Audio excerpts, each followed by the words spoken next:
J'aide des entrepreneurs très différemment selon le stade de la société. S'ils commencent, s'ils sont en cours de route, s'ils sont un petit peu essoufflés. Donc il y a quand même plusieurs approches possibles. Mais d'une manière générale, je commence toujours par regarder le produit. Si quelqu'un vient vers moi avec simplement une idée, je dis c'est peut-être intéressant, mais sans plus. Je peux commenter l'idée, mais ce n'est pas ce qui m'intéresse le plus. Je veux toujours voir un produit ou une réalisation, quelque chose de clair. Donc ça, c'est le point important. Et après, je demande toujours à l'entrepreneur de me faire une présentation du produit, de faire une démo du produit. Et je regarde comment il raconte le produit. Et s'il utilise beaucoup de jargon, c'est là que je me rends compte qu'il ne connaît pas son produit, qu'il ne sent pas son produit et qu'il aura du mal à convaincre ses clients. Parce qu'on ne convainc pas les clients avec du jargon. Donc en général, je lui demande de recommencer à zéro et de me persuader que je pourrais utiliser son produit ou que je devrais l'utiliser. Donc c'est souvent en fait une entreprise presque de purification. Les entrepreneurs ont le sentiment qu'ils doivent utiliser des grands mots et plein de jargon pour avoir l'air crédible.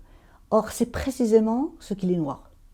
S'ils ne peuvent pas raconter le produit, s'ils ne sont pas des storytellers, personne ne va les comprendre. Un des seconds aspects que je regarde, c'est qui compose l'entreprise. Si l'entreprise est petite, je m'attends à ce que chacun des employés puisse me faire un pitch sur le produit. Si, mettons, les 10 employés qui sont dans la boîte ne donnent pas le même pitch, il n'y a aucune chance pour que cette boîte marche, parce que les gens ne sont même pas sur la même longueur d'onde. Comment est-ce qu'ils peuvent persuader le reste du monde s'ils ont des états d'âme sur leur propre produit, ou s'ils ne connaissent pas le produit suffisamment? Ça, c'est un point important. Je regarde aussi toujours quelle est la relation, parce que je suis essentiellement dans le logiciel, je regarde toujours quelle est la relation entre les gens qui sont dans le commercial, le marketing et l'ingénierie. Si quelqu'un dans l'ingénierie me dit « Ah, c'est du marketing », ça veut dire que le marketing est mauvais. Parce que les ingénieurs sont tellement fiers de leurs produits qu'ils doivent pouvoir raconter l'histoire. Ça veut dire qu'ils ne se reconnaissent pas. Donc déjà, là, on a une cassure à l'intérieur de la boîte. Donc je m'assure que les gens du marketing connaissent la technologie derrière le produit, parce qu'il n'y a pas besoin d'être technoïde pour comprendre beaucoup de choses en technologie. Et je m'assure que les gens de l'ingénierie sont fiers de revoir les slideshows et les decks des marketing et des ventes. Ce qui fait un bon entrepreneur, c'est d'avoir envie de persuader les autres, d'avoir envie de faire quelque chose pour les autres.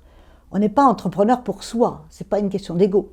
À partir du moment où on crée une entreprise pour son ego, on risque de ne pas avoir grand monde.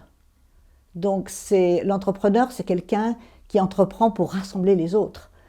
Si on fait ça pour soi-même ou pour gagner de l'argent, on risque de ne pas gagner beaucoup d'argent et de s'ennuyer avec soi-même.